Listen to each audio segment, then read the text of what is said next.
Monsieur Jean-Pierre Garnier-Mallet, bonjour. Bonjour. Alors vous êtes physicien, auteur d'une théorie du dédoublement du temps qui a fait l'objet de plusieurs publications scientifiques. En 2006 d'ailleurs, vous avez reçu The Best Paper Award par l'American Institute of Physics, qui a été fondé en 1931 et qui représente les physiciens, c'est très important, en Amérique. Alors c'est assez étonnant parce que monsieur Jean-Pierre Garnier-Mallet, vous êtes devenu physicien presque par obligation, c'est votre père qui vous y a forcé. C'est un peu vrai, c'est plus que vrai même. Il vous a forcé, pourtant ça vous a réussi. C'est assez intéressant parce que, alors que vous êtes seulement en deuxième année de faculté de physique, vous allez résoudre une équation insoluble et vous allez les résoudre peut-être parce que, à l'époque, vous ne saviez pas qu'elle était insoluble. Exactement, comme c'était écrit dans un livre en anglais et que, ma foi, mon anglais était très scolaire, je n'avais pas remarqué qu'elle était inintégrable. Ce qui fait qu'évidemment, je me suis penché dessus, alors que n'importe quel physicien, voyant ça, ne s'y intéressait pas. Ce qui a fait que j'ai pu faire un compte-rendu à l'Académie très jeune et que ça m'a donné une thèse d'État très rapidement. Et ça m'a fait connaître, alors que vraiment c'était pour moi simplement un coup de chance, mais qui m'obligeait à faire de la science, alors que j'étais parti pour faire tout à fait autre chose. Alors vous parlez de votre thèse d'État. En fait, votre thèse de troisième cycle a été transformée en thèse d'État et ça a été une véritable exception quand même, parce que c'est très rare. Oui, c'est vieux cette histoire, puisque c'est du temps de Pompidou. C'est un codicille de Pompidou qui a permis de transformer une thèse de troisième cycle en thèse d'État à cause de ce compte-rendu à l'Académie. Qui a aussi permis d'ailleurs d'acheter à l'époque, pour la première fois dans une université, un ordinateur IBM pour faire des calculs correspondant à l'intégration de cette équation. Alors, monsieur Jean-Pierre Garnier-Mallet, on va parler un petit peu de physique avec vous, même si la plupart de ceux qui vous écoutent ne sont pas des physiciens. On va voir que la physique rejoint, on va essayer de rendre des choses accessibles. Moi-même, je ne suis pas physicienne. Et on va voir que la physique rejoint quand même beaucoup de préoccupations qui ont toujours été les préoccupations des philosophes. Oui, c'est même le plus important. On pourrait dire que il n'y a pas de science sans essayer de voir à quoi sert la science. Pourquoi une propriété aussi importante sur le temps, qui se justifie dans l'infiniment petit des particules, qui se justifie dans le système solaire. Et vous avez parlé tout à l'heure d'une récompense que j'ai eue à l'AIP, c'est parce que la théorie prévoyait l'arrivée des planétoïdes. Et que donc toute cette justification, cette loi très importante ne servirait pas l'homme. L'homme est la science. L'homme n'est pas le serviteur de la science. Nous sommes la science. Donc nous sommes l'application de la science. Et c'est pour ça qu'il faut aller au-delà des simples équations et trouver à quoi sert une loi pareille. Alors on va essayer de comprendre avec vous cette théorie du dédoublement du temps dont vous êtes l'auteur. Alors c'est vrai que quand on s'intéresse au temps, ça donne un peu le vertige. Les auteurs de science-fiction d'ailleurs s'y sont pas trompés. Alors on va aborder cette question peut-être tout simplement par le paradoxe des jumeaux, le paradoxe de Langevin. Et je crois que ça va être un biais peut-être pour qu'on essaie de comprendre ce qu'est ce rapport au temps un petit peu complexe. Alors, de quoi est-ce qu'il est question ? Le paradoxe des jumeaux de Langevin, ça part de la théorie de la relativité d'Einstein. C'est-à-dire que si vous prenez deux jumeaux, il y en a un qui voyage à une grande vitesse, proche de la vitesse de la lumière, l'autre qui reste tranquille, ils ne vieillissent pas de la même façon. Et même la différenciation de vieillissement est très très importante. Alors, on peut dire que quelqu'un qui bouge par rapport à quelqu'un qui est immobile change de temps. C'est ahurissant comme conclusion. Mais pourquoi ne pas penser que ce changement de temps serait utilisé pour essayer d'aller voir des choses qui s'effectuent dans un autre temps beaucoup plus lentement, qui permettrait d'avoir dans un temps beaucoup plus rapide un potentiel mémorisé nous permettant de vivre. Alors, on va essayer de développer tout ça. Revenons 2 secondes sur ce paradoxe, parce que quand on monte dans un avion, on change de temps. On peut le vérifier, d'ailleurs, je crois qu'avec les avions à réaction, si on met une horloge à l'intérieur qui est embarquée, l'horloge revient avec une différence de quelques secondes. C'est pas comme ça que ça se passe. Il y a une expérience qui a été faite, oui, c'était en 72. On a mis des horloges atomiques au sol et dans un avion, car en fait, c'est l'accélération de l'avion qui nous permet de changer de temps. On a fait tourner l'avion dans le sens de la rotation de la Terre et dans le sens inverse pour voir si l'accélération avait une importance. On s'est aperçu qu'il y avait une différenciation du temps entre le pilote et ceux qui étaient restés au sol. On ne vieillit pas de la même façon dans l'avion qu'au sol. Bien sûr, c'est des milliardièmes de seconde, on n'a pas le temps d'avoir des cheveux blancs, mais ma foi, c'est vérifié. Et voilà une loi terriblement importante qui ne serait pas utile. À quoi ça sert ? Alors ça interroge effectivement à quoi ça sert, on va le voir. Et pour le comprendre, on peut se poser la question de quoi est fait alors l'instant présent ? De quoi est fait notre instant alors ? L'instant présent, on pourrait même dire qu'il n'existe pas dans le sens que l'instant présent permet de projeter un futur, de fabriquer un potentiel, de mémoriser ce potentiel pour pouvoir ensuite le vivre ou ne pas le vivre, suivant le sentiment qu'on en a. Donc, c'est-à-dire que dans un temps imperceptible, que j'ai appelé ouverture temporelle, on pourrait faire la fabrication d'un futur, le mémoriser et le vivre. Donc l'instant présent serait simplement du passé qui serait la mémoire du futur. Alors ça, vous comprenez que c'est un petit peu complexe pour nous. En tous les cas, quand vous parlez de ce potentiel, c'est-à-dire ce potentiel, c'est quoi exactement ? Est-ce que vous pouvez nous donner, c'est ce qui appartient au futur ? C'est quoi, Monsieur Jean-Pierre Garnier-Mallet ? C'est un peu comme Aladdin avec sa lampe, à savoir que dès que vous avez un souhait, un vœu, une pensée quelconque, vous fabriquez instantanément un potentiel correspondant à cette pensée. Et cela dans un temps imperceptible. Ce qui fait que vous pouvez ensuite vivre ce que vous avez mémorisé. Évidemment, vu la rapidité avec laquelle ça s'effectue, vous n'avez pas le temps de mémoriser ce que vous avez vu. Ce n'est que sous forme d'instinct ou d'intuition que vous allez être conduit par ce que vous avez fabriqué à l'avance, donc par un potentiel, à vivre en fonction de ce que vous avez pensé auparavant. Alors, en fait, ce que vous nous dites, c'est que vous nous parlez de potentiel, c'est le futur qui est considéré comme un... Le futur est considéré comme un potentiel, mais en même temps, c'est un petit peu compliqué parce que le futur est collectif et pas seulement personnel. Exactement. C'est-à-dire que non seulement nous fabriquons notre propre potentiel, mais nous pouvons vivre avec le potentiel fabriqué par les autres. C'est un peu comme le potentiel électrique. Prenez l'exemple du potentiel électrique, on vit sur du 220 volts, mais vous ne savez pas qui le fabrique. En fait, vous vous branchez sans savoir comment il a été fabriqué, ni par qui il a été fabriqué. C'est exactement pareil pour le futur. On se branche sur un potentiel, on ne sait pas qui l'a fabriqué, ni comment il a été fabriqué, à savoir qu'on se branche dessus et ça marche ou ça ne marche pas. Le problème, c'est qu'il y en a qui fabriquent du 10 000 volts et d'autres qui fabriquent du 10 volts. Alors vous vous branchez, vous pouvez aussi bien exploser qu'être déprimé et vous ne savez pas pourquoi. Le problème est de prendre conscience que vous pouvez vivre le potentiel que vous fabriquez. Alors, on va revenir sur tout ce que vous nous dites, parce que vous comprenez bien que c'est un petit peu compliqué, mais c'est intéressant aussi, parce que là, ça rejoint la philosophie.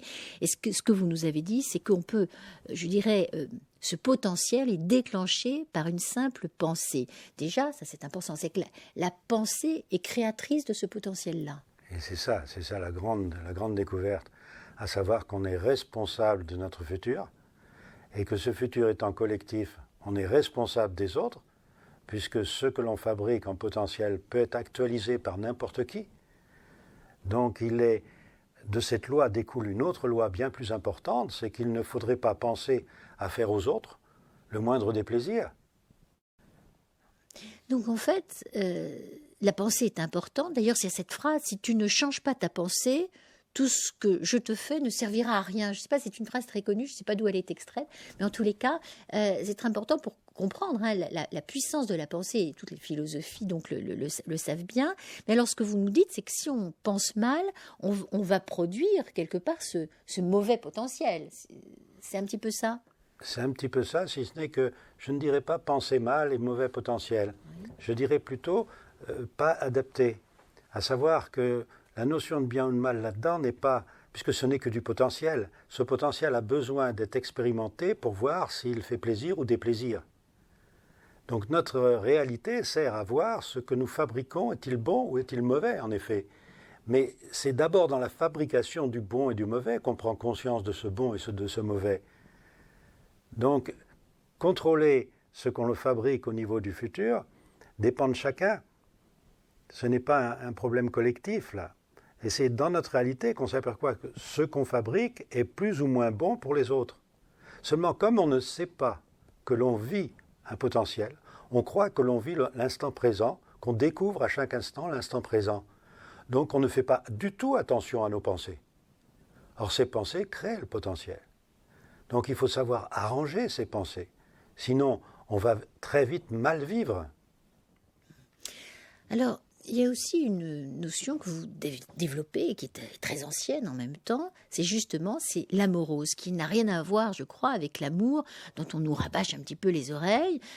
C'est vrai qu'en français, il y a peu de mots. Hein. Les Grecs avaient beaucoup de mots pour décrire l'amour. Il y avait agapé, eros, philia. Là, amoros, c'est quoi exactement? Il y avait un autre mot qui était moros, qui était à la fois le destin funeste, c'était l'insensé, le fou. C'était quelqu'un qui fabriquait quelque chose de mauvais, qui était insensé, et qui de ce fait allait récolter un destin funeste. C'était un peu la mort de l'esprit. Alors en grec, quand vous mettez un A devant, vous supprimez. Et si vous dites amoros, à ce moment-là, c'est quelqu'un qui n'a plus un destin funeste, c'est quelqu'un qui oriente son destin, qui n'est plus insensé, qui n'est pas fou, et qui est en fait avec l'amoros. De ce mot est venu le mot amour, mais le mot en grec a disparu, il est maintenant utilisé avec une autre signification, mais c'est la base même du mot amour. Or, le mot amour a tellement évolué en 2000 ans que ce n'est plus du tout le même sens. Le mot amour, être dans l'amour, ça pouvait signifier tout simplement qu'on contrôlait son destin et qu'on n'était pas fou, qu'on savait que tout ce qu'on fabriquait un futur et qu'il fallait donc que ce futur soit valable pour tout le monde et on pensait à faire aux autres ce qu'on aurait aimé que les autres pensent à nous faire. C'était la loi qui a été transformée, car comme on ignorait la loi après, on l'a transformée par « ne fais pas aux autres ce que tu ne voudrais pas que les autres te fassent ». C'est ça, ce qu'on connaît, c'est « ne fais pas aux autres ». Mais ce que vous rajoutez, c'est la même pensée, c'est-à-dire « ne pense pas faire aux autres ». C'est ça. Alors, je dirais que c'est amoureux, c'est pas vraiment un sentiment. Est-ce que vous pouvez continuer à nous le décrire? Parce que c'est plus une loi. On peut, évidemment, dans la vie, obligatoirement, on est obligé de détester quelqu'un. Y a pas. Alors, qu'est-ce qu'on fait? Imaginons un meurtrier. Comment est-ce qu'on peut être en état d'amoros? C'est intellectuel. L'amour et la haine, ce sont des émotions. La compassion, l'amour, la haine, tout ça, ce sont des émotions. L'amour, c'est simplement une recherche intellectuelle, à savoir que si vous imaginez que l'autre capte votre pensée, est-ce que vous pouvez penser que si on lit vos pensées, c'est-à-dire si on lit dans les cœurs, vous ne troublez personne? C'est-à-dire que vous avez des pensées telles que n'importe qui lirait vos pensées serait content de vos pensées. C'est ça l'amour. Donc vous n'avez aucune responsabilité dans un potentiel dangereux ou un potentiel mauvais. Vous êtes quelqu'un qui offre aux autres tout le temps le meilleur potentiel possible vu la situation. Alors ça rejoint aussi beaucoup de ces phrases « aimez-vous les uns les autres » ou Mahomet « aime ton prochain comme toi-même ». Tout ça, ça serait presque... En fait, on redécouvrirait que ce sont des règles véritablement, des lois de survie. C'est une loi instinctive et intuitive qui permet la survie. On en a fait quelque chose qui est lié à l'amour, qui est lié à la haine. Il y a énormément de gens sur Terre qui aiment les autres et qui ne sont pas dans ce fameux amoros. Il y en a d'autres qui détestent les gens et qui sont dans l'amoros. On a tout confondu. Ce n'est pas parce que vous aimez ou que vous détestez quelqu'un que vous créez un bon potentiel. Le bon potentiel se fabrique en contrôlant sa pensée. Donc il y a des personnes qui répandent le bien, qui sont toujours gentilles, qui vont aider les autres en permanence, etc. C'est pas pour autant qu'ils sont dans cet amoros-là. Non, l'amoros, ça consiste à fabriquer un potentiel. Les anciens, le mot grec, puisqu'on parlait grec tout à l'heure, c'est le charisme. On se fabrique un potentiel et ensuite on distribue ce potentiel. Et pour le distribuer, il faut le distribuer en contrôlant aussi ses pensées. Alors c'est assez curieux de voir que la science conduit à quelque chose comme ça. Parce qu'en fait, le dédoublement du temps, c'est pour avoir de l'intuition et de l'instinct.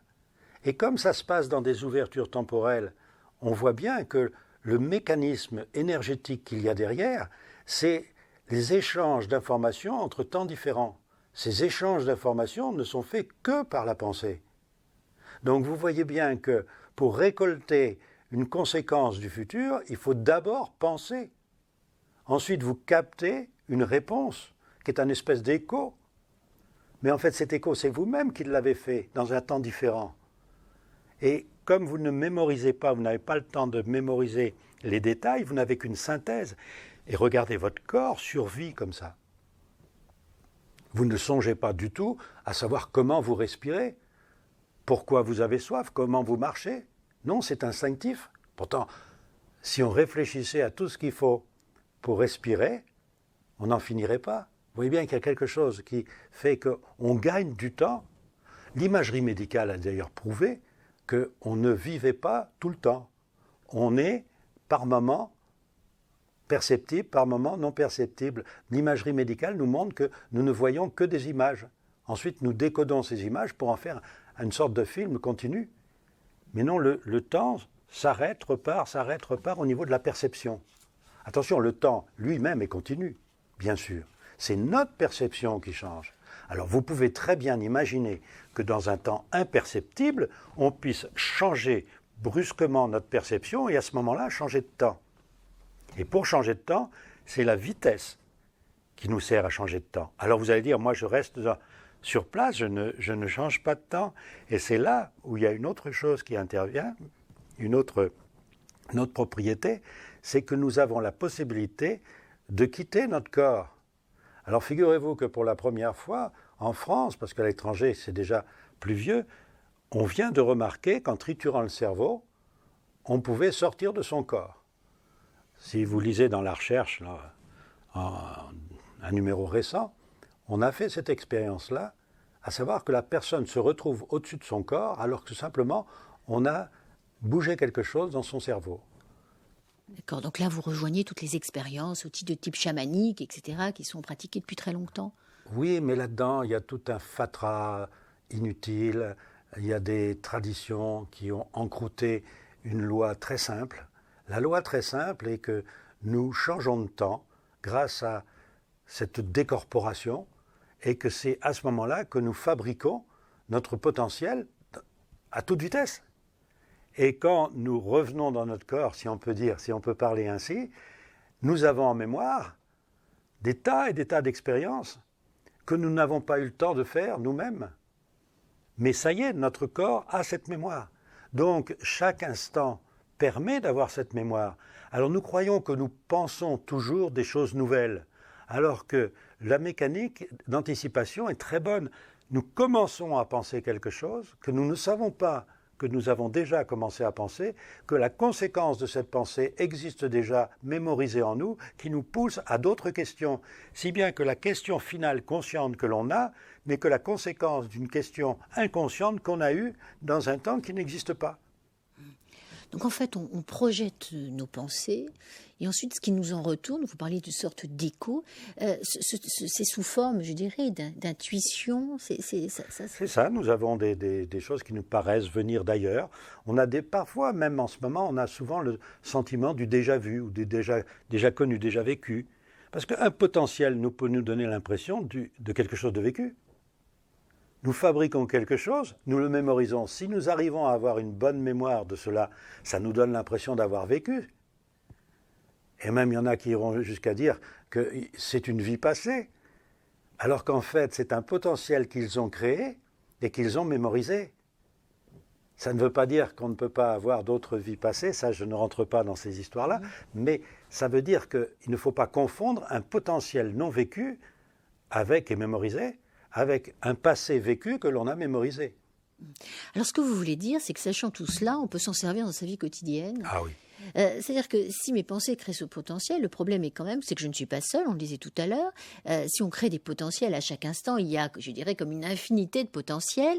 Comment, alors le mot peut-être pas juste, mais comment tirer au sort le potentiel qui va me convenir le mieux à moi, sans embêter l'autre, et indépendamment de toutes mes croyances, de toutes mes projections. Mais il faut, sachant cette loi, il faut simplement contrôler le plus possible ce que l'on pense dans la journée, tout le temps. Alors on ne peut pas, évidemment, le faire. On est dans une société qui ne le permet pas. Mais dès lors qu'on a affaire à un problème important, il faut surtout faire attention à ce que l'on pense. Alors il y a une expérience que tout le monde peut faire, c'est commencer simplement à penser à des choses merveilleuses. Regardez les enfants, qu'est-ce qu'ils font ? Ils pensent des choses merveilleuses. Ça fabrique un potentiel. On ne craint pas le futur lorsque l'on pense toujours à fabriquer quelque chose qui ne fait de tort à personne. Alors vous pouvez faire l'expérience vous-même, vous verrez il y a un délai entre le moment, ça c'est aussi la loi physique qui le montre, c'est qu'il y a un délai entre le moment où vous pensez à faire quelque chose et le moment où vous pouvez l'actualiser. Ce délai était aussi très connu des anciens puisque ça s'appelle la quarantaine. À l'heure actuelle, les scientifiques l'ignorent, mais tous les microbes connaissent cette loi. À savoir que si vous êtes agressé par une bactérie quelconque, si vous vous en sortez au bout de 40 jours, vous n'êtes plus contagieux. C'est pareil pour le potentiel. Vous fabriquez quelque chose, ce potentiel est disponible au bout de la quarantaine. Il a été arrangé, modifié, et vous récoltez ce que vous avez semé. Et les anciens savaient que, attention, celui qui sème le vent récolte la tempête. Donc il faut semer le calme pour avoir le calme. Alors vous parlez effectivement des anciens, de tout temps ils ont consulté le futur, hein, les Sumériens, et aujourd'hui encore, hein, c'est cette tendance naturelle de l'homme d'aller essayer de savoir ce qui se passe plus tard, effectivement, pour éclairer notre présent. Non, mais aujourd'hui, vous me dites, ça se démontre scientifiquement, ça se démontre par les lois de la physique. Oui, en effet, on devrait pouvoir faire ce que tous les anciens faisaient, à savoir aller voir le futur. Il y avait toutes sortes de moyens d'aller consulter le futur. On consultait les dieux. Vous parliez tout à l'heure des Sumériens. Il y a une histoire écrite sur les tablettes sumériennes, vous vous rendez compte, c'est il y a 5000 ans. À savoir, vous avez le gouverneur d'une ville, qui vient voir le gouverneur de la ville voisine en disant « Je vais attaquer ta ville, j'ai besoin de prendre ta ville ». Et l'autre répond « Je vais consulter les dieux », sous-entendu le futur. « Revenez dans 15 jours, je vous dirai ce qu'il en est ». Il revient dans 15 jours et vous avez consulté les dieux ? Oui, et vous pouvez prendre la ville. Et l'autre dit « Oh ben non, moi la ville ne m'intéresse pas, il n'y a que votre blé qui m'intéresse ». Vous voyez qu'une histoire comme ça, qui semble enfantine, est basée sur la loi, la connaissance de la loi. La loi, c'est quoi ? C'est voir le futur avant de le vivre. Donc on n'a pas besoin de faire des guerres. Autre exemple, avec les aborigènes, qui avaient une tradition, quand ils avaient envie de se battre pour une raison quelconque, ils avaient trouvé un moyen très sûr, on allait voir le futur, qui gagnait. Et dans le futur, on voyait lequel des clans avait gagné. Donc le clan vaincu était le clan qui, dans le futur, était vaincu. On n'avait plus besoin de faire la guerre. Alors vous imaginez bien que quand on vous écoute, on se dit on est en pleine science-fiction. Et on a l'impression d'être en science-fiction. Le problème, c'est qu'on nous a transformés. On croit qu'on a une civilisation qui, avec sa technologie, nous donne des moyens ahurissants. On croit qu'on est vraiment vers quelque chose, vers un but intéressant. On a tout simplement oublié le but de la vie. Et on vit en fonction de la mémoire du futur, c'est un véritable paradoxe. Il faut arranger le futur avant de le vivre, et notre vie consiste à arranger ce futur. Alors comment on va faire pour arranger ce futur ? Alors pour arranger ce futur, c'est pas bien commode. Il faut d'abord commencer par ne pas trop le détraquer. Or toutes nos pensées, vous vous rendez compte, c'est des milliards de pensées qui fabriquent des milliards de potentiels. Et ensuite, nous vivons en fonction de ce potentiel. Donc la vie sur Terre devrait consister à justement arranger ce potentiel et non pas à le détruire. Alors, nous avons un corps qui est fait pour, à savoir le jour, nous pensons, nous fabriquons un potentiel, et la nuit, nous arrangeons le potentiel. C'est au cours de la nuit que le potentiel s'arrange.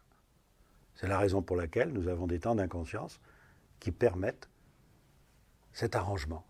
Et nous repartons le lendemain avec un potentiel qui a été arrangé, et comme les 40 jours n'ont pas encore été finis, terminés, on peut arranger tous les potentiels que l'on déclenche avant le stade final des 40 jours qui permet leur actualisation. Donc, on pourrait très bien vivre, il suffit de connaître cette loi.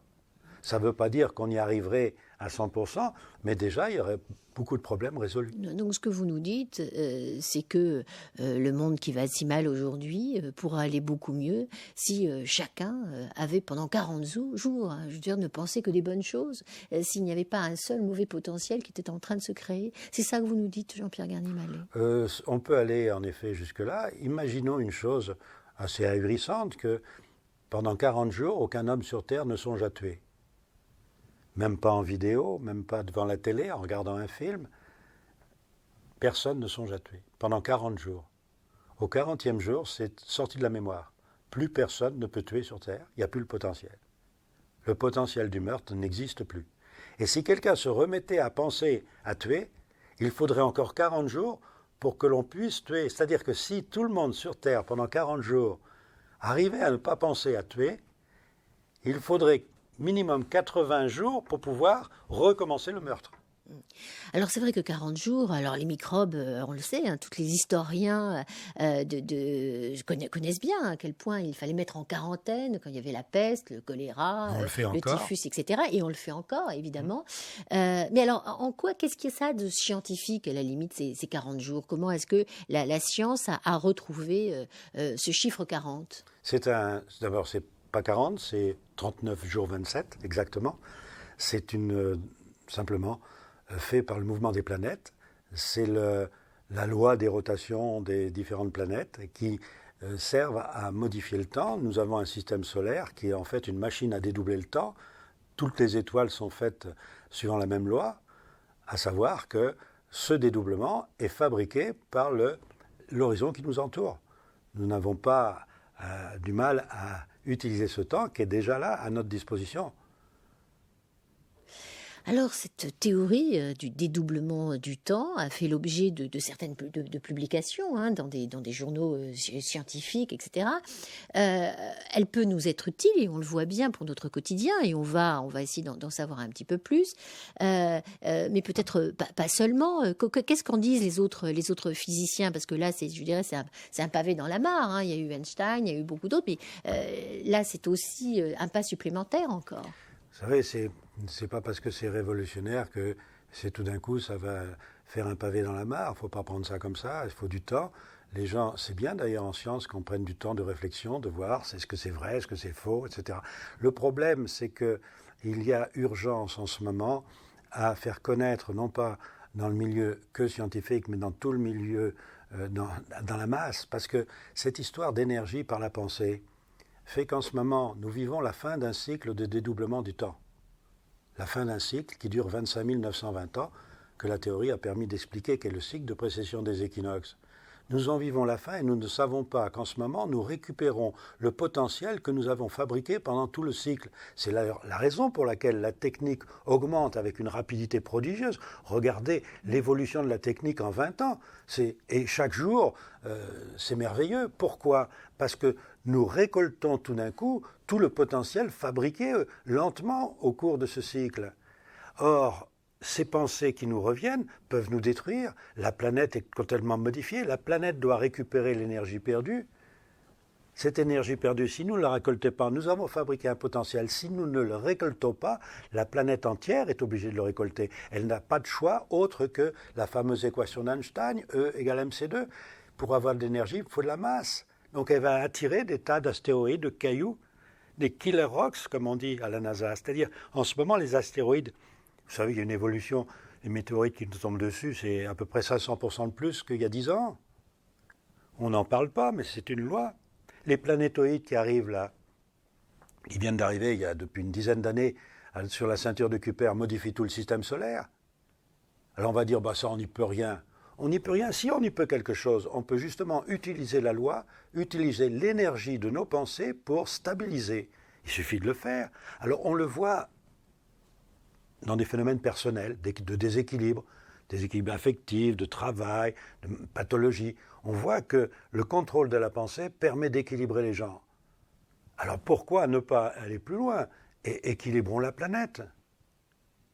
Vous voulez dire que nos pensées ont ce pouvoir-là d'équilibrer la planète?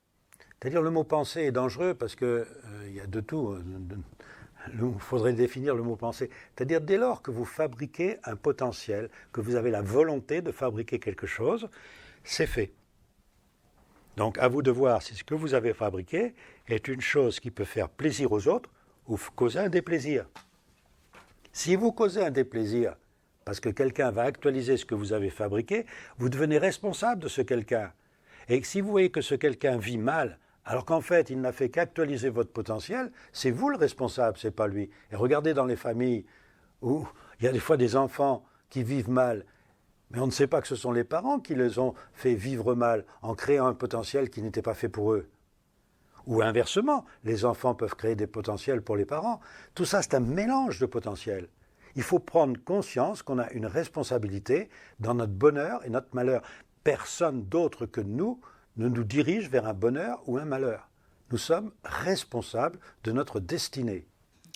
Alors, on disait tout à l'heure que ces pensées-là envoyées revenaient vers nous sous forme d'intuition.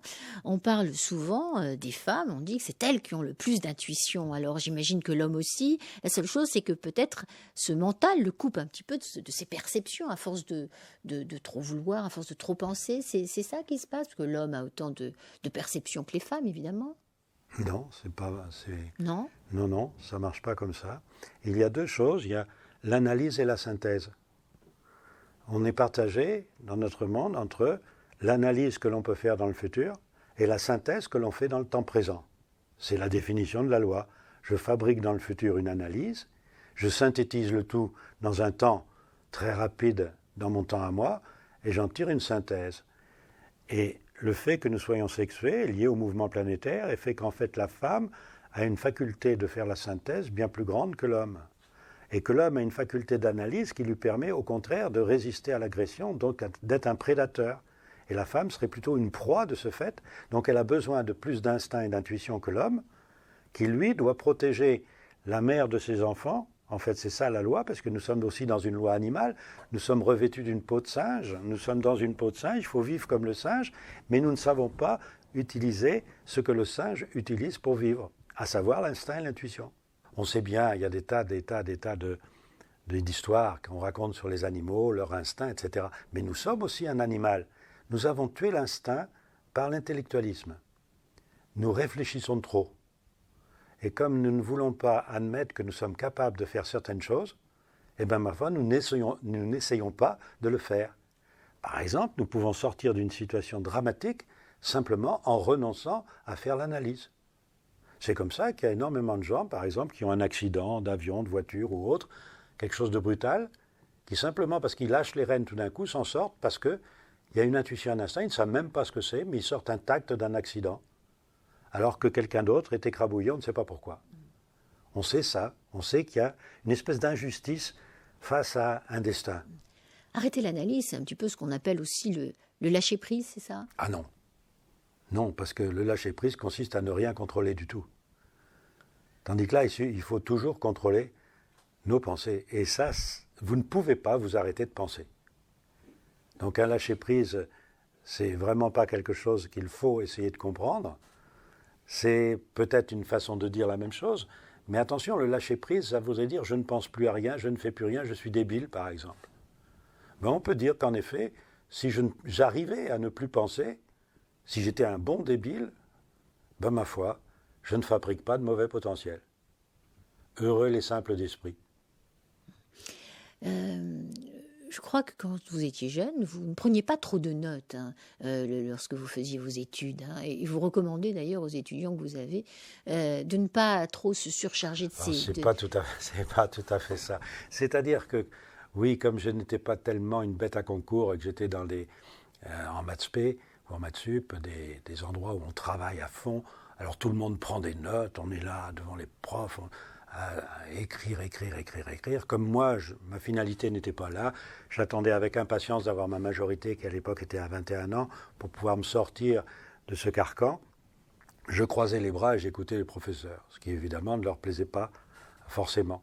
Et je m'apercevais que parce que je ne prenais pas de notes, parce que je n'étais pas passionné par ce qui était là, j'écoutais simplement. Et je comprenais.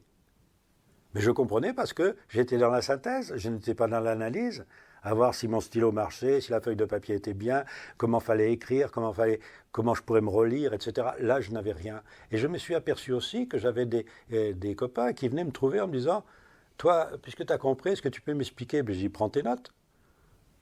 Tu as pris des notes, t'as qu'à... » Et je m'apercevais que finalement, j'avais un plus parce que j'étais feignant. La fainéantise, c'était essayer en fait finalement de gagner du temps. En faisant appel à quoi ? À de l'intuition. Car on est capable de faire quelque chose alors qu'on n'a pas les moyens de le faire. Regardez la loi qui est très peu connue, qui s'appelle la loi des 100 singes. Vous apprenez quelque chose à un singe, sa tribu sait le faire. Comment ? Pourquoi ? On ne sait pas, mais on sait qu'on a enseigné quelque chose à un singe et toute sa tribu sait le faire. Pourquoi pas nous ? Monsieur Jean-Pierre Garnier-Mallet, on va s'interrompre quelques instants et ensuite on reviendra, on parlera de votre théorie, la théorie du double, la théorie du dédoublement du temps. On se demandera qu'est-ce qu'exactement ce double et quand est-ce qu'on est en relation véritablement avec ce double-là. Voilà. Dans tous les cas, dans l'introduction, je disais que la science arrivait aujourd'hui à expliquer instinct et intuition. Certains se méfient de cet instinct et de cette intuition. Vous nous dites non, au contraire, jouez avec, utilisez-la, développez-la. C'est ça la passion de la vie, c'est de développer tout ça. On s'aperçoit que c'est plus qu'un jeu, puisque c'est un jeu de survie, mais c'est un jeu aussi de se rendre compte que le potentiel que l'on crée est contagieux, et qu'on s'aperçoit que lorsqu'on a fabriqué un très bon potentiel, les gens qui en ont besoin viennent vous trouver. Et malheureusement, ce qu'on ne sait pas, c'est l'inverse. À savoir, si je fabrique un mauvais potentiel, tous ceux qui veulent détruire vont utiliser ce potentiel. Donc on ne voit pas la contagion des potentiels. Et ça, il faudrait la faire connaître très vite. Vous pouvez relire l'histoire comme ça. On peut tout changer. On peut tout changer simplement en modifiant nos pensées. Monsieur Jean-Pierre Garnier-Mallet, vous êtes donc l'auteur d'une théorie sur le dédoublement du temps. Le dédoublement, je dirais, les physiciens déjà connaissent, et pas seulement les physiciens, c'est-à-dire qu'on le retrouve à plusieurs niveaux, au niveau le plus petit de la cellule et au niveau le plus grand, en regardant dans l'infiniment grand, au niveau du système solaire aussi. Oh, ça va en effet de l'infiniment petit des particules à l'infiniment grand cosmique, à savoir que toutes les galaxies sont en dédoublement, dans des phases différentes qu'on commence à comprendre. Les étoiles, pour vous donner une idée, en 88, lors de la découverte de cette théorie, on me disait qu'il n'y avait que 5 à 10% des étoiles de notre galaxie qui étaient doubles, et que donc mon histoire de dédoublement, c'était vraiment une exception dans la galaxie. Maintenant, nous sommes à 92% d'étoiles en dédoublement. Le dédoublement des particules est parfaitement connu. Mais regardez une chose au niveau des particules. On sait que chaque particule a un état quantique, des états futurs, des potentiels futurs qui sont là à la disposition de la particule, et qu'en fait l'observateur choisit avec la particule un état présent. C'est-à-dire qu'on dit que l'observateur est participant de l'expérience avec les particules, puisque c'est lui qui décide de l'état présent. Alors, on a pendant très longtemps, pendant tout le XXe siècle, dit qu'il y avait une propriété qui était la décohérence, à savoir que si on mettait des particules ensemble, comme elles avaient chacune des états potentiels, des états quantiques différents, l'ensemble faisait que c'était décohérent. Comme nous sommes un assemblage de particules, ça permettait de dire que nous, en tant que cet assemblage, nous sommes dans la décohérence des futurs, c'est-à-dire que nous ne pouvons ni émettre ni recevoir n'importe quelle information. Or, il a été prouvé en 1998 par un assemblage de particules, c'était avec du fluor et du carbone, 108 particules, on avait 108 atomes, on a prouvé que cet assemblage émettait une information cohérente. Maintenant, depuis, les expériences se sont fait nombreuses et on sait que tout ça est possible. C'est-à-dire que nous sommes capables d'émettre et de recevoir des informations. Voilà, ça c'est une très grande découverte qui n'est absolument pas connue. Donc, ce qui était vrai au niveau des planétaires, ce qui était vrai au niveau de l'infiniment petit, vous dites, c'est vrai à notre niveau, à nous, à notre niveau d'homme. Exact, de même qu'une étoile émet et reçoit des informations. On sait très bien que le Soleil nous fait vivre. Il nous fait vivre comment ? Parce qu'il nous donne des informations. Alors, appelez ces informations comme vous voulez, rayonnement ou autre, mais c'est le Soleil qui nous fait vivre. C'est donc bien par des informations de nos étoiles que nous vivons. Dans les particules, c'est pareil. C'est l'information des particules qui nous fait vivre. Et nous sommes coincés entre l'infiniment petit et de l'infiniment grand. Et nous, entre les deux, qu'est-ce que nous sommes ? Nous ne sommes que des particules dans un horizon. C'est pareil, mais nous en faisons la synthèse. N'importe quelle particule dans n'importe quel horizon fait la synthèse de tout ce qu'elle connaît pour survivre. Ce n'est pas simplement spécial à l'homme. L'homme qui d'ailleurs essaye de faire dans son temps quelque chose. Il faut voir que le futur dont je parlais tout à l'heure est un futur qui est dans un temps différent, qu'on peut appeler avec une perception du temps accéléré. Mais vous avez 3 temps différents. Vous avez notre temps dit normal, le temps qui vous paraît accéléré, qui fabrique un futur, mais vous avez aussi un temps ralenti qui vous permet de faire la synthèse de ce futur dans un temps terriblement compressé, comprimé, qui vous fait que vous avez juste un tout petit souvenir d'une longue expérience. Et c'est ces 3 temps-là qui nous permettent de vivre. En fait, nous sommes dédoublés dans le sens que nous vivons dans des temps différents. Le mot double est un peu mauvais dans le sens que c'est nous dans 3 temps différents. Il faut vivre dans 3 temps différents pour survivre. Celui qui ne vit que dans le temps présent, qui croit vivre dans le temps présent, il meurt. S'il n'a plus de potentiel, il meurt. Alors, des personnes très cartésiennes vont avoir du mal à intégrer tout ce que vous nous dites, alors que des personnes peut-être plus ouvertes, plus sensibles, vont le vivre de façon assez naturelle, ces changements de temps-là. En même temps, on n'est pas tous physiciens, donc tout ce que vous nous dites, on ne peut pas y penser en permanence, à chaque instant de notre vie. Il faut que ça s'installe de façon assez naturelle, je dirais. Il faut que ce soit un état de vie simple et naturel, plutôt que toujours en train de réfléchir et d'essayer de comprendre cette théorie-là qui fait notre vie. Au contraire, nous avons un mode de vie, qui permet de se reposer, heureusement pour nous, parce que dans la journée, comme je vous le disais tout à l'heure, nous pensons à des tas de choses, et nous créons des tas de choses, sans le savoir, des potentiels, nous allons nous coucher ensuite. Et au cours de la nuit, il y a une partie du sommeil, qu'on appelle le sommeil paradoxal, ou le mouvement rapide des yeux en anglais, qui permet d'arranger ce potentiel et de repartir d'un bon pied le lendemain matin. Le problème, c'est que tout le monde l'ignore, ou très peu de personnes savent à quoi sert ce sommeil. Donc la nuit est vraiment réparatrice. La nuit répare, non pas le corps bien sûr, il faut qu'il se répare aussi. Il a des problèmes à résoudre dans notre réalité à nous, c'est-à-dire que tout ce qui est physique, si vous faites un marathon, vous allez vous coucher, c'est logique. Mais la pensée que vous avez eue durant la journée doit s'arranger au cours de la nuit. Sinon, vous allez vivre en fonction d'un futur qui n'est pas arrangé. Le sommeil paradoxal permet d'arranger le futur que le jour a créé. Alors pour vous, c'est quoi ce sommeil paradoxal ? C'est simplement que vous n'êtes plus dans votre corps. C'est la raison pour laquelle ce corps apparemment ne bouge plus, apparemment ne vit plus, si ce n'est qu'il y a juste les battements de cœur, la digestion, tout ça qui s'effectue, mais vous êtes incapable de bouger, complètement inerte. Alors on ne sait pas trop pourquoi, mais c'est simplement parce que vous n'êtes plus là. Vous êtes parti chercher des informations pour arranger tout ça dans d'autres temps. Vous circulez pour avoir le plus d'informations possible, arranger tout ce que vous avez dérangé au cours de la journée. C'est la raison pour laquelle les anciens qui prenaient des décisions ne les prenaient qu'après une nuit qui porte conseil. La nuit porte conseil, disait-on. On ne prenait jamais une décision importante sans aller se coucher. Et le lendemain matin, on pouvait prendre une nouvelle décision. Il suffisait de savoir contrôler sa nuit. Jean-Pierre Gagné-Mallet, il y a beaucoup de philosophies aujourd'hui qui viennent et qui parlent de la pouvoir de nos pensées, qui nous disent qu'il faut effectivement bien penser, envoyer à l'univers toutes ces pensées-là et l'univers nous le rendra. Seule chose, c'est que des fois, on pense que ce qui est bon pour nous, on a des idées précises sur ce qui est bon pour nous. Et on ne le sait pas, qu'est-ce qui est véritablement bon ? Est-ce qu'on le sait ? C'est une question un petit peu difficile aussi. C'est l'expérience de la vie. Nous sommes confrontés à des personnes qui sont dans des sphères complètement différentes des nôtres.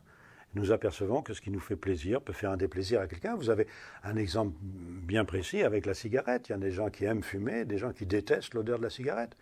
Eh bien, si vous voulez faire plaisir à quelqu'un en lui offrant une cigarette, ma foi, vous pouvez tomber sur un os, puisque la personne, si elle a horreur de la cigarette, vous ne lui faites pas plaisir. Donc vous voyez que la recherche à ne pas faire de déplaisir à quelqu'un passe par la connaissance de l'autre.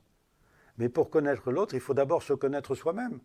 Donc vous voyez que tout ça, nous vivons en société, nous ne pouvons pas nous dissocier de la société, nous sommes obligés de faire avec les autres, mais il faut d'abord se connaître soi-même. Donc il faut d'abord contrôler ses propres pensées avant de vouloir contrôler celles des autres. Si vous voulez contrôler celles des autres pour obtenir une meilleure vie, ça s'appelle du prosélytisme, ça conduit à rien. Si, à des manifestations, à des guerres, à la violence. La violence entraîne obligatoirement, pour ceux qui la font, un potentiel de violence qu'ils vivront plus tard. Car vous ne pouvez pas vivre dans des pensées violentes sans un jour récupérer le fruit de vos violences. Alors évidemment, comme cette récupération ne se fait pas tout de suite, on ne fait pas le lien entre quelque chose qui vous arrive à 50 ans, alors que vous ne savez même pas que c'était à 15 ans que vous avez fabriqué vos 50 ans. Alors on dit, il y a quelque chose qui nous tombe dessus, c'est le hasard, Mais non. Nous fabriquons notre potentiel et nous le vivons après. Alors évidemment, pendant une certaine période, nous pouvons, notre corps étant jeune, survivre un peu plus facilement, prendre des coups, mais il arrive un moment où le corps lui-même ne peut plus résister. Si vous contrôlez vos pensées, vous allez vous apercevoir que votre corps n'est qu'un véhicule. Tant que vous contrôlez le véhicule, ça va, il ne vous lâche pas, mais il faut l'entretenir. Et vous l'entretenez par vos pensées. Regardez celui qui pense qu'il va aller mal, il commence à aller mal. Celui qui pense qu'il va aller bien, il va aller bien.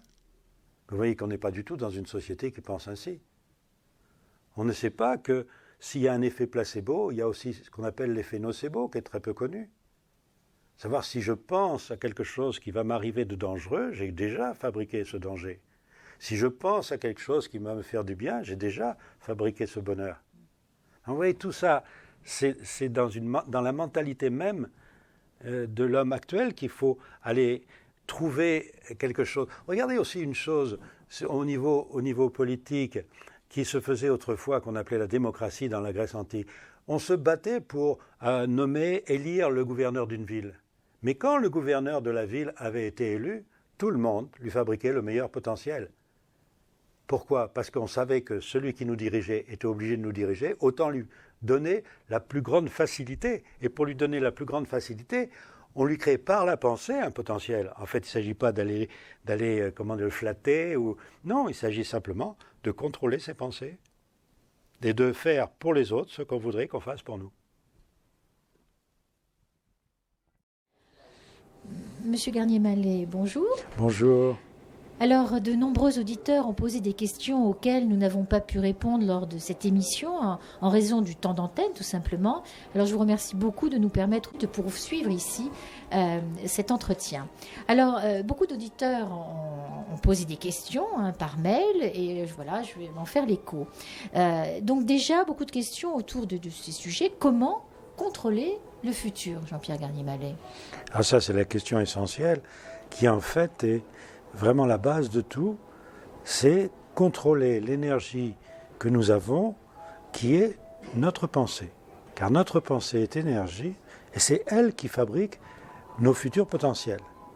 Donc dès lors que l'on contrôle notre pensée, on arrive à fabriquer un futur correspondant à nos souhaits, nos désirs, nos envies, et de ce fait, ce contrôle demeure indispensable. Alors, autre question qui suit celle-là, évidemment, comment vivre le potentiel, parce que nous dites on fabrique ce potentiel, comment vivre ce potentiel que l'on fabrique? Alors, il y a deux choses à voir. D'abord, la fabrication du potentiel qui se fait par notre propre pensée, instantanément, dans des ouvertures temporelles imperceptibles, nous avons la création de ce futur. Mais c'est dans un temps imperceptible, c'est-à-dire si nous commençons à contrôler notre pensée, que déjà la suite de cette pensée est fabriquée et que nous en avons la synthèse qui nous pousse à nous posséder de façon consciente une autre pensée. C'est-à-dire que toutes nos pensées sont déjà le résultat d'un premier travail du futur dans une ouverture temporelle imperceptible, et il faut contrôler l'incontrôlable, puisque cette pensée consciente n'est que le résultat d'une pensée inconsciente qui a fabriqué un potentiel. Vous voulez dire que nos pensées viennent du futur quelque part? Notre pensée vient du futur. C'est-à-dire, au départ, nous pensons, nous-mêmes nous pensons, mais dans un temps qui ne nous permet pas de savoir que nous pensons. C'est de l'ordre de quelques millièmes de seconde avant que nous sachions que nous pensons. Et quand nous pensons, c'est déjà le résultat d'un potentiel qui a été fabriqué dans le futur à partir d'une pensée inconsciente. Alors vous voyez bien que c'est assez compliqué de contrôler cette pensée. En plus, nous en avons une mémoire qui fait que cette mémoire du futur devient un passé. Et c'est comme si ça remplissait notre conscience et que cette conscience nous pousse à faire quelque chose. Mais tout ça, vous voyez bien que c'est dans un domaine qui n'est pas conscient. Et que de ce fait, nous sommes tributaires de tout ce que nous pensons, consciemment ou inconsciemment.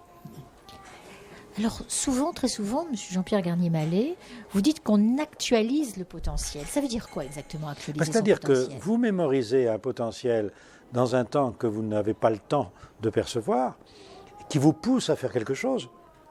Et vous avez une envie, un désir ou une nouvelle pensée qui en fait est déterminée par cet inconscient qui fabrique le futur.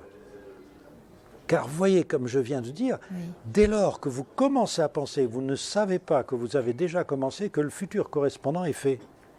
Donc votre pensée consciente n'est que le résultat de cet inconscient.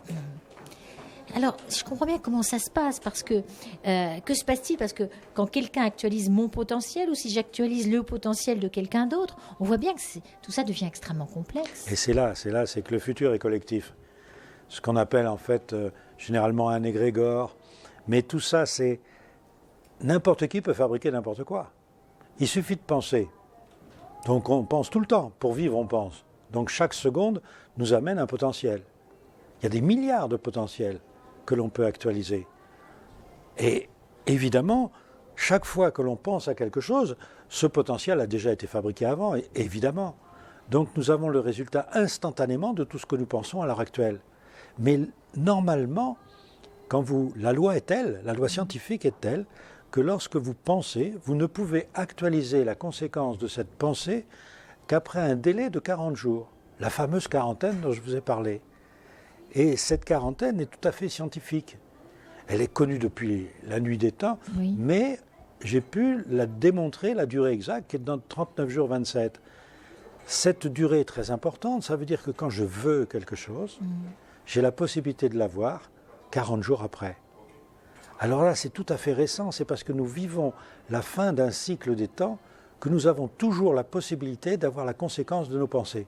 Car avant, pendant le cycle, ces ouvertures temporelles étaient souvent fermées et ne permettaient pas d'actualiser le potentiel. Vous voulez dire, on vit une période particulière? Ah, très particulière. En effet, toutes les ouvertures temporelles sont grandes ouvertes, et dès lors que vous pensez quelque chose, vous allez le vivre. Et comme personne ne contrôle sa pensée, vous voyez qu'il y a un danger terrible sur la planète. Oui, alors ce que vous nous dites aussi, c'est qu'une idée, même si on ne l'énonce pas, elle existe, elle ne reste pas seulement dans notre tête. C'est ça. C'est ça qui peut être très épanouissant et très dangereux. Et très dangereux aussi. Parce que s'il y a un manque de contrôle de notre pensée, nous fabriquons des potentiels qui seront récupérés soit par nous, soit par quelqu'un d'autre. Mais le drame, c'est que si c'est récupéré par quelqu'un d'autre, nous sommes responsables de ce quelqu'un d'autre. Puisqu'il va vivre en fonction d'un potentiel que j'ai créé. Donc vous voulez dire, à partir du moment où une idée est dans la tête de quelqu'un d'autre peut la recevoir? Oui, mais il y a des conditions, évidemment. Il y a des conditions, il faut que les potentiels soient communs. C'est-à-dire qu'il faut que la personne qui veut actualiser un potentiel ait évidemment les mêmes pensées que celui qui a créé le potentiel. Il faut rentrer dans la même optique. Si vous pensez complètement différemment, vous ne pouvez pas actualiser le potentiel de quelqu'un d'autre. Exemple. Oui, exemple. Si je pense à faire quelque chose de très violent vis-à-vis d'autrui, et que ce potentiel existe donc, quelqu'un de calme, de pacifique, ne pourra absolument pas actualiser ce potentiel. Inversement, si quelqu'un n'a jamais eu une pensée violente, il n'a fabriqué aucun potentiel de violence, eh bien, son potentiel sera bénéfique pour tout le monde. Alors vous parlez de la violence, on pourrait évoquer le problème de la peur, on peut avoir peur pour quelqu'un. Est-ce qu'on actualise quelque chose avec Dès lors que vous avez peur, dès lors que vous avez un doute sur l'avenir, vous actualisez cette peur et ce doute. Mais vous avez un délai, je vous l'ai dit, qui est de 40 jours. Comment se souvenir 40 jours après que la peur que vous êtes en train de vivre, vous l'avez fabriquée 40 jours avant? C'est ce manque de mémoire qui nous tue. Je vous entends bien, monsieur Garnier-Mallet, et en même temps je me demande, est-ce que la physique peut attester ça? Est-ce que, en même temps, j'imagine bien qu'il y a des personnes qui se disent que vous allez quand même extrêmement loin. Oui, parce que la nouveauté, c'est la pensée énergie. C'est ça la nouveauté. Car scientifiquement, on n'a jamais voulu admettre que la pensée puisse être énergie. Pour une bonne raison, c'est que la pensée n'a pas pour support la moindre masse Il n'y a pas, que, par exemple, quand nous échangeons en ce moment des pensées, Oui. je n'ai pas des particules qui sortent de moi pour aller vous rejoindre, vous n'avez pas des particules qui sortent de vous pour aller rejoindre. Disons, en parlant simplement, ça signifie que je n'ai pas apparemment une perte d'énergie et vous n'avez pas non plus un gain d'énergie. Oui. Tout ça parce qu'il y a une équation qui est très connue, qui est l'équation d'Einstein, qui transforme la masse en énergie ou l'énergie en masse. C'est-à-dire, E égale mc2, c'est de l'énergie qui devient masse ou la masse qui devient énergie. Donc s'il y a une énergie, il y a une masse. Il est évident que je ne perds pas de masse en pensant à vous. Et de même, quand vous pensez à moi, vous ne perdez rien du tout. Il n'y a aucun régime amaigrissant, si on peut dire. Mais cette équation, reste vraie avec l'énergie de la pensée, car il faut voir qu'il y a des mondes, que dans le dédoublement, vous allez avoir des mondes réels, perceptibles par l'observateur que nous sommes, et des mondes imaginaires, imperceptibles dans notre temps, mais perceptibles dans d'autres temps. Et c'est là d'où naît l'histoire de l'antimatière, de l'énergie noire, de la matière noire. Et cette équation d'Einstein qui nous bloque dans notre monde, à nous, observable, reste valable dans le monde imaginaire. J'entends par imaginaire les plans imaginaires mathématiques, les plans complexes, et non pas l'imagination. Et dans ces plans complexes, vous pouvez avoir une énergie négative, qui a une masse négative, et où l'équation d'Einstein reste absolument conservée, E égale mc2, mais c'est cette énergie négative et cette masse négative que l'on observe dans l'univers et qu'on appelle matière noire ou énergie noire. Et c'est un peu plus compliqué parce qu'il y a plusieurs stades, il y a plusieurs emboîtements. C'est-à-dire que ce n'est pas l'objet de notre discours d'aujourd'hui, mais il y a les publications scientifiques qui vont de pair. Et dites-vous bien une chose, c'est que pensée égale énergie, ça, c'est vrai. Monsieur Jean-Pierre Garnier-Mallet, pendant l'émission, vous avez parlé de la morose. Il y a beaucoup d'auditeurs qui ont posé des questions, qui ont voulu en savoir un petit peu plus autour de cette notion d'amorose. Alors, je vous la repose, peut-être qu'il faut. Qu'est-ce qu'exactement l'amorose ? Non, l'amorose, c'est un mot, c'est l'étymologie d'un mot qui est bien connu en France, qui est le mot amour. C'est l'étymologie ancienne, mais ce mot amoros n'a absolument plus la même signification que le mot amour. C'est pour ça que j'avais parlé de ça, pour bien dissocier l'énergie de la pensée, le contrôle de la pensée, de l'amour qui est une émotion, de la haine qui est une émotion. Mais en grec ancien, où il y avait le mot amour n'était pas lié à l'émotion, ça signifiait simplement que c'était quelqu'un qui n'était pas insensé. Car en grec, moros, c'est l'insensé, le fou, celui qui va se perdre dans des pensées stupides.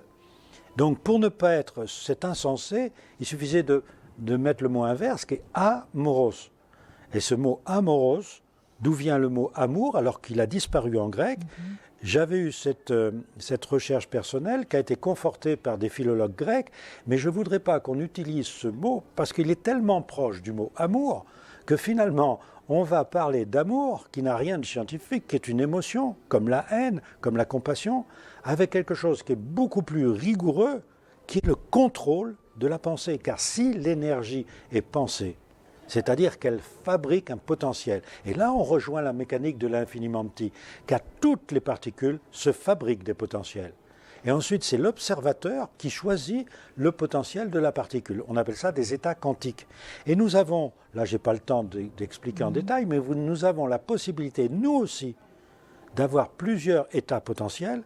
Et c'est en observant ces états potentiels qu'on peut vivre en actualisant un potentiel. Il faut pour cela comprendre que nous ne sommes pas seuls, et que nous sommes comme l'espace, comme les particules, dédoublés nous aussi, et que nous avons notre propre observateur qui est nous-mêmes dans un autre temps.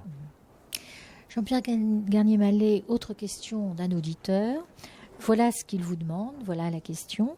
Que représente pour vous le mot amour, puisque vous dites que le mot amour vient du mot amoros, mais qu'ils n'ont pas le même sens? Vous avez un petit peu répondu, mais allez un petit peu plus loin encore. C'est-à-dire qu'il faut renoncer à utiliser ce mot, parce qu'il est beaucoup trop proche du mot amour, et qu'on a fait de l'amour une énergie. Il y a tout le New Age, toutes les choses ésotériques. Il y en a qui vous parlent, moi je suis dans l'amour, donc je suis un type bien. Dans ces notions-là, moi, il n'y a pas de bien, il n'y a pas de mal. Il y a simplement un contrôle de la pensée. Vous voulez quelque chose que vous jugez bon, ben vous l'aurez. Vous pensez à quelque chose que vous jugez mal, vous l'aurez. Mais le bien ou le mal dans cette histoire-là n'a rien à voir avec un contrôle, puisqu'on vivra la conséquence de ses pensées. Donc bien ou mal, c'est simplement le contrôle qu'il faut voir au départ.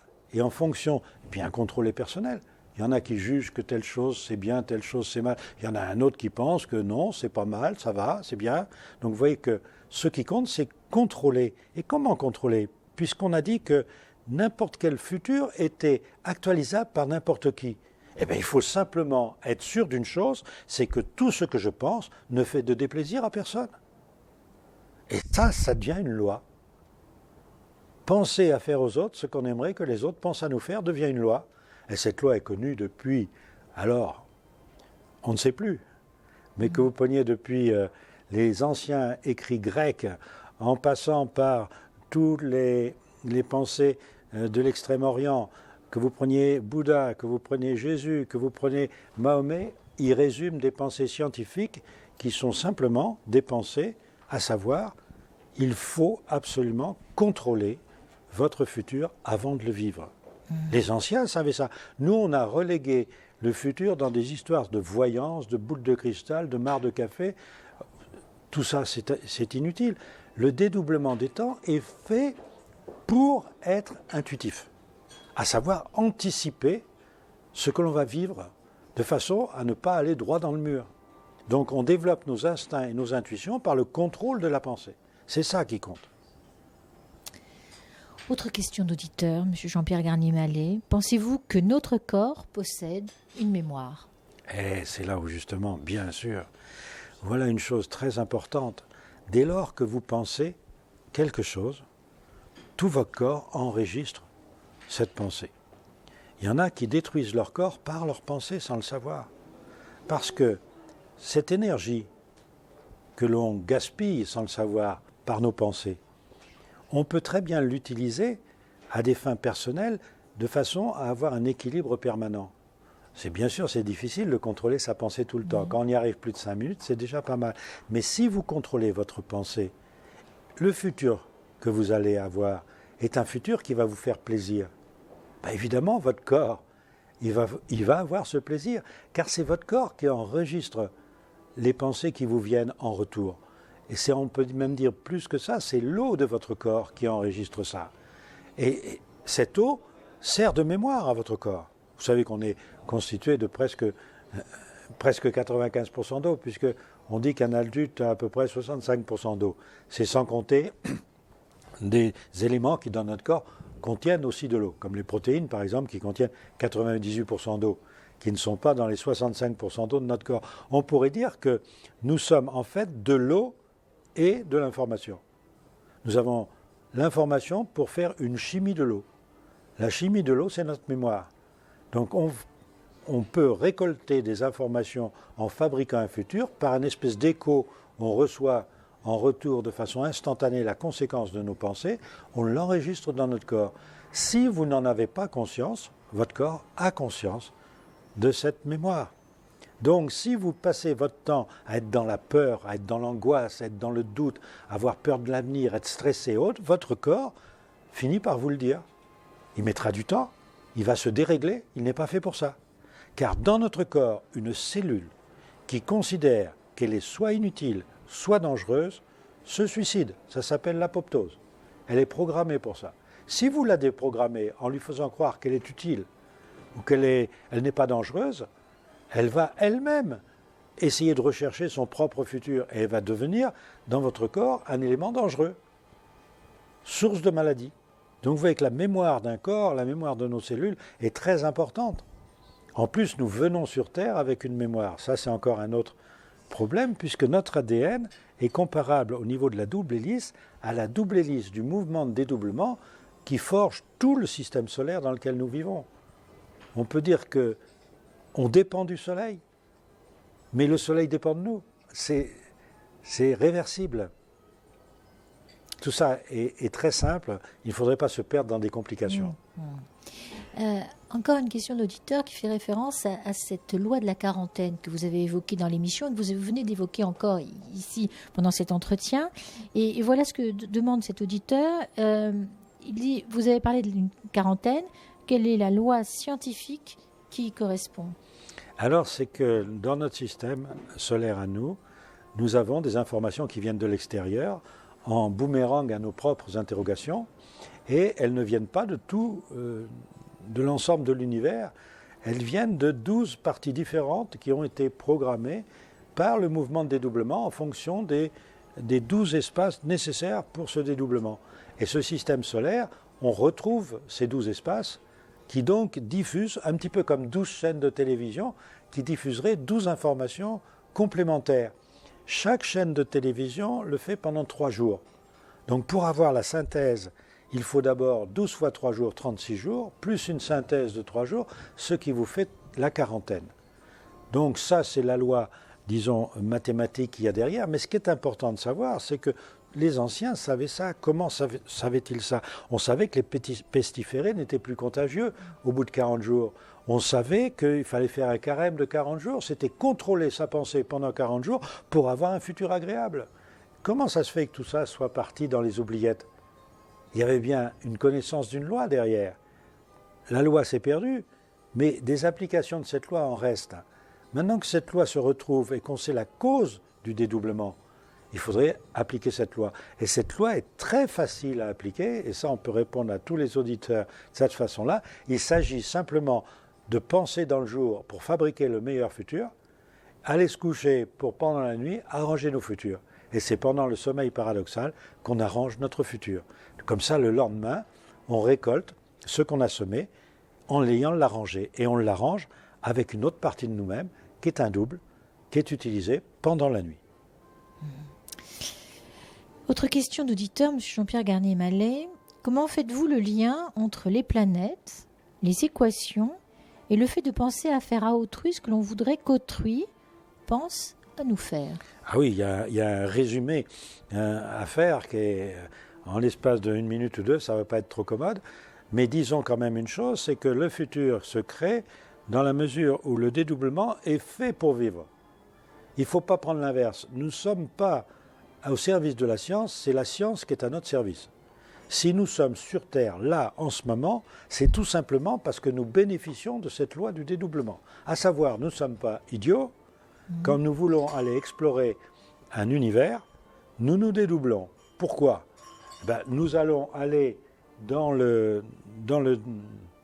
l'univers en explorateur en risquant de prendre des coups de bâton, et nous laissons un autre nous-mêmes à la frontière de cet univers pour conserver notre mémoire. Ce qui fait que des échanges d'informations entre celui qui ne risque rien à l'extérieur et celui qui est à l'intérieur va permettre, à la fin du dédoublement, d'avoir une mémoire différente, une mémoire nouvelle, mais sans avoir perdu l'acquis.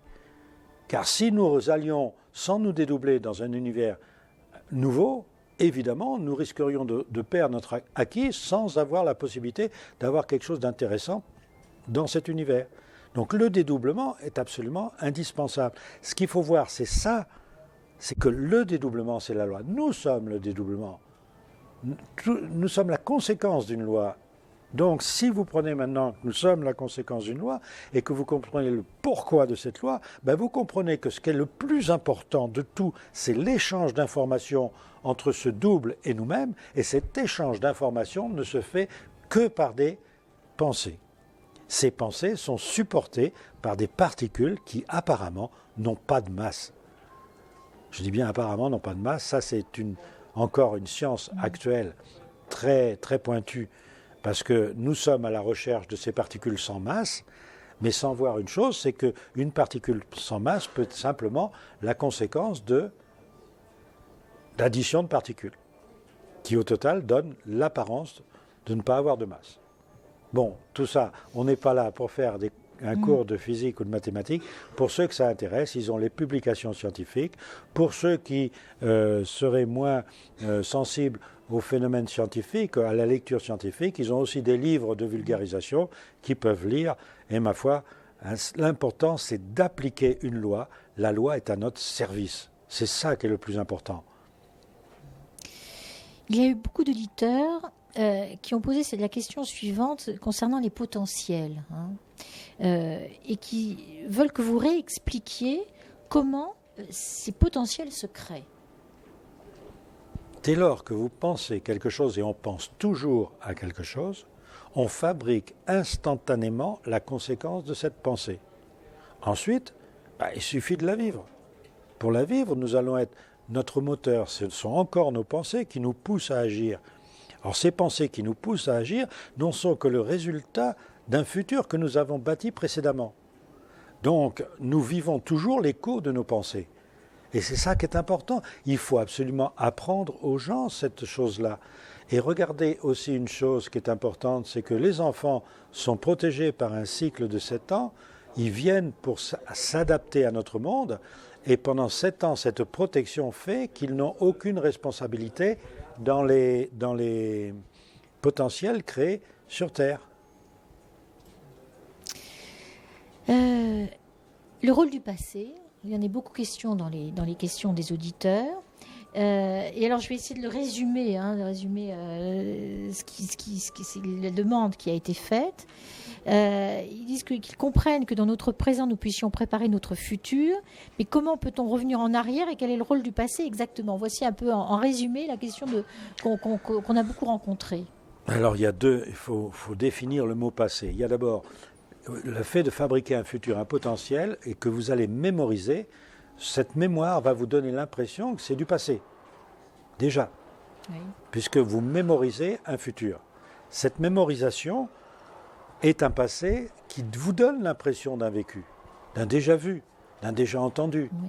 Et puis il faut dissocier le passé vécu réellement, c'est-à-dire par exemple les siècles écoulés. On a une histoire. Ça, ce passé-là a fabriqué en son temps des potentiels.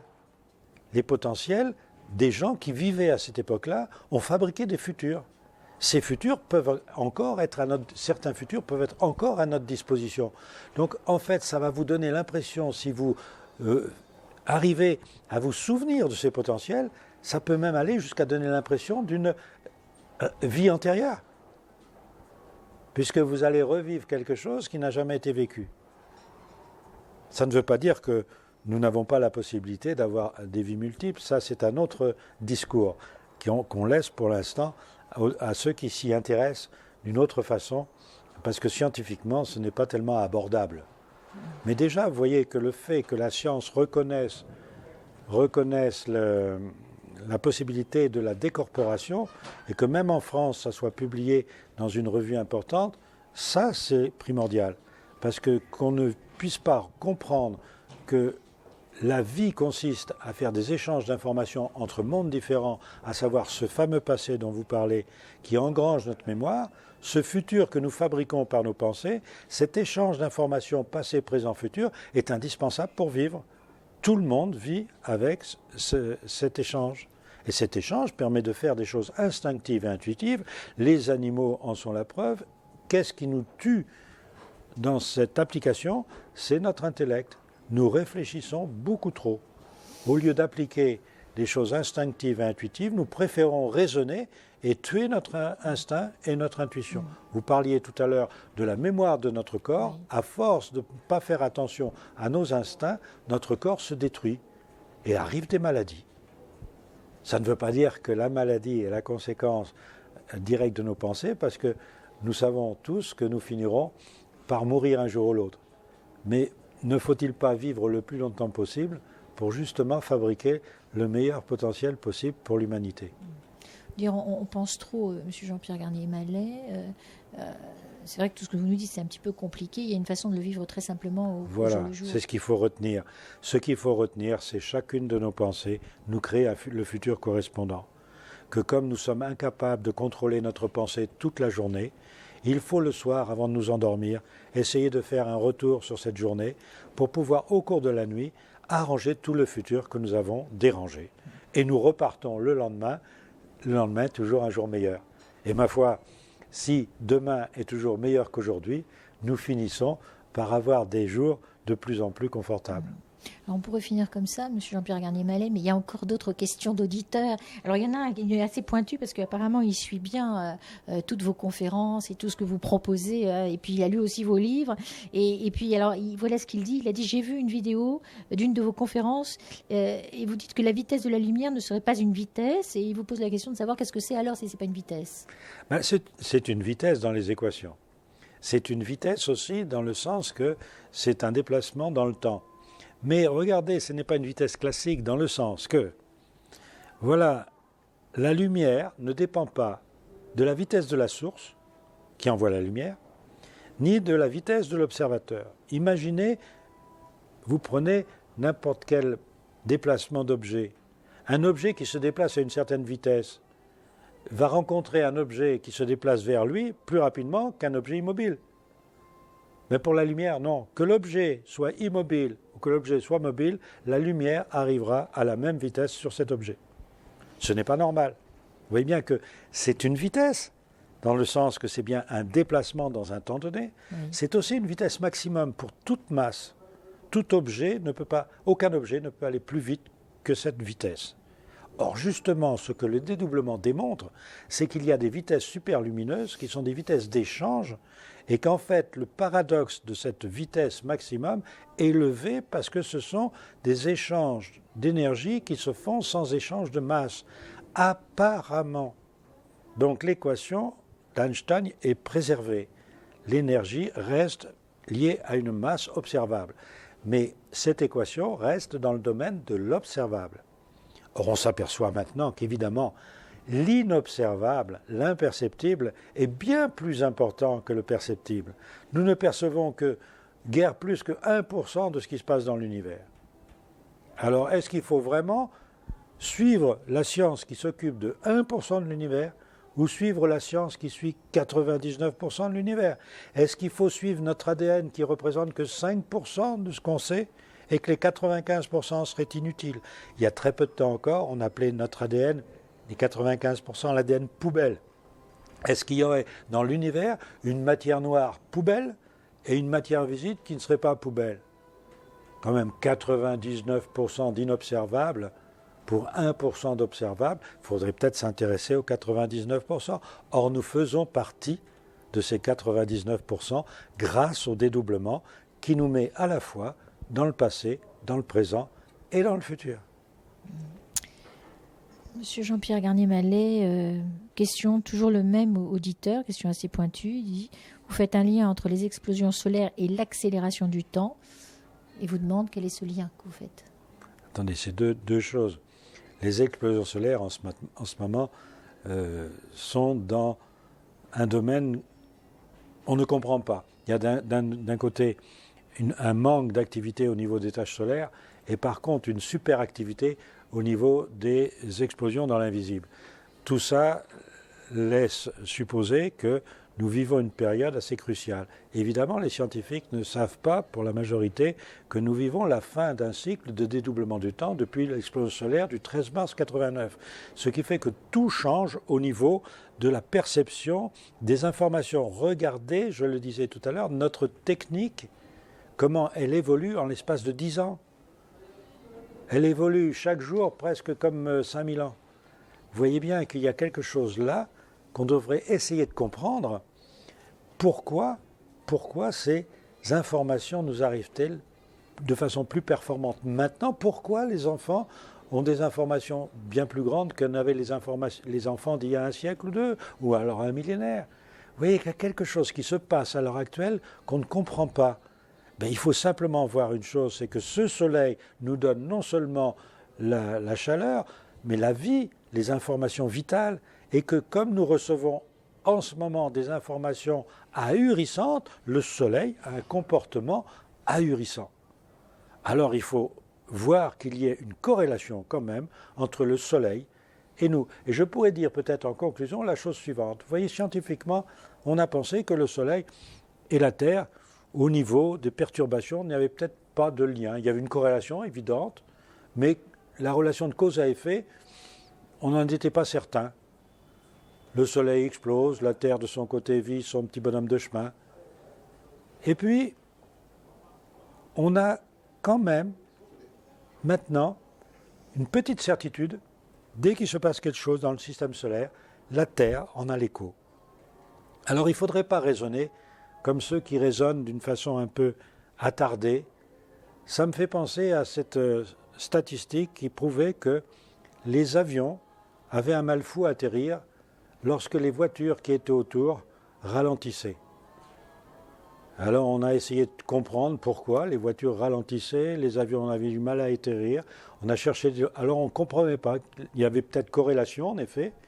C'est vrai, les voitures ralentissaient quand les avions avaient du mal à atterrir, mais on ne voyait pas de relation de cause à effet, un peu comme notre Terre et notre Soleil. Jusqu'au moment où un enfant a dit, mais c'est seulement les jours de brouillard que les voitures ralentissent et que les avions, en effet, ont un mal fou à atterrir. La cause était cachée. Était cachée parce qu'on n'avait pas fait le lien, c'est tout. Eh bien, nous avons un brouillard, nous, en ce moment scientifique, entre l'activité solaire et l'activité des hommes sur Terre. Eh bien, il faut lever le brouillard pour s'apercevoir que si nous modifions nos pensées, nous modifions notre Soleil. Et si le Soleil ne se modifie, nous modifions nos pensées. C'est tout bête. Il suffit d'y penser. Mais n'oublions pas une chose, la science est à notre service, le Soleil est à notre service, la Terre est à notre service, parce que nous sommes à la fois la Terre et le Soleil. Et ça pourrait être peut-être une conclusion. Oui, c'est une conclusion juste. Peut-être je me permets de vous poser la dernière question d'une auditrice, parce qu'elle est très jolie aussi cette question. Voilà une auditrice qui vous demande, il dit, le double dont vous nous parlez, est-ce que ce n'est pas une preuve de l'existence des anges gardiens? Non, non, le mot ange gardien, c'est une toute autre notion. C'est une toute autre notion qui ne rentre pas du tout. C'est un développement ésotérique à partir d'une loi qui était certainement connue. C'est une déviation, disons, mais ce n'est pas, non, ce n'est pas dans mon langage du tout. Monsieur Jean-Pierre Garnier-Mallet, merci beaucoup. Et c'est vrai que quand vous nous parlez et quand on lit tout ce que disent les auditeurs suite à cette intervention que vous avez pu faire à la radio, il y a cet émerveillement et d'une façon générale, ils se demandent, ils ne comprennent pas pourquoi en fait, pourquoi est-ce que c'est peu connu, pas reconnu et si peu diffusé, si les principes physiques sont validés. Ça, c'est des questions qui reviennent vraiment. Pourquoi est-ce que c'est pas plus connu tout simplement? C'était connu à peu près en Europe jusque vers le 7e, 8e siècle. La dernière connaissance du double était donnée par les chevaliers des Templiers, mais au 7e siècle, il n'y avait encore aucun problème sur cette notion de double. Cette notion de double est très ennuyeuse parce que ça veut dire que chacun ayant un double, on peut dire que par rapport aux religions, nous avons un Dieu en nous. Il est évident que quand vous voulez imposer l'unicité d'un Dieu, c'est très gênant, car chacun peut avoir un lien direct avec une information créatrice qui est en lui. C'est ça la grande difficulté qui a fait que la science et les religions se sont développées chacun de leur côté en s'écartant de plus en plus. Alors qu'autrefois, il n'y avait pas de religion, il n'y avait pas de science, il y avait simplement la loi. En grec, on disait le logos. Le logos, c'était simplement ce qui était logique. Et c'était aussi la loi. C'est la science à notre service. Il ne faut pas chercher plus loin. Il faut appliquer la science. Et quand on voit qu'elle marche, alors après, on peut essayer de comprendre comment ça marche. Mais nous sommes en ce moment dans une civilisation qui préfère d'abord essayer de comprendre avant d'agir. Alors que, comme cette science définit l'instinct et l'intuition, c'est justement pour agir sans réfléchir, en ayant une loi derrière qui permet de ne pas faire les erreurs du manque de réflexion. Mais cette réflexion, elle se fait dans un autre temps, avec une rapidité phénoménale. Eh bien, je peux même vous donner, en conclusion encore, quelque chose de scientifique. C'était Poincaré, qui est un grand scientifique, qui a d'ailleurs permis à Einstein de faire sa théorie de la relativité. C'était un prodige, dans le sens qu'il n'avait pas besoin de calculer, il se posait une opération, et instinctivement, il avait le résultat. Il y a des gens comme ça. Et Poincaré, lui, il a eu la réflexion suivante. Enfin, on imagine qu'il a eu la réflexion suivante, parce que je simplifie quand même. Il s'est dit, mais est-ce qu'il n'y aurait pas un autre moi-même qui calcule, qui prend le temps de calculer, et moi j'ai la réponse. Et déjà là, il y a les prémices de la relativité. À savoir, je bénéficie de 2 temps pour vivre. Or, Einstein, avec la relativité générale, qu'est-ce qu'il a amené? Il a amené qu'on a en effet vérifié qu'il y avait des temps différents selon les observations. Et en particulier, le fait de bouger qui faisait que, par rapport à quelqu'un qui était immobile, on changeait de temps. Vous voyez bien que ces prémices de la relativité, qui sont ensuite devenues des lois conséquences, le dédoublement ne fait que compléter ces lois sans jamais les détruire. Merci beaucoup, Monsieur Jean-Pierre Garnier. C'est moi qui vous remercie. D'avoir bien voulu répondre à cet ensemble de questions posées par les auditeurs suite à cette émission. Peut-être un dernier point pour ceux qui veulent aller encore plus loin, et je pense qu'ils vont être nombreux. Est-ce qu'il existe des livres qui vont pouvoir... Oui, il y a 2 livres de vulgarisation. L'un qui s'appelle « Changez votre futur par les ouvertures temporelles » et l'autre qui s'appelle « Le double, comment ça marche ?» qui est d'accès beaucoup plus facile.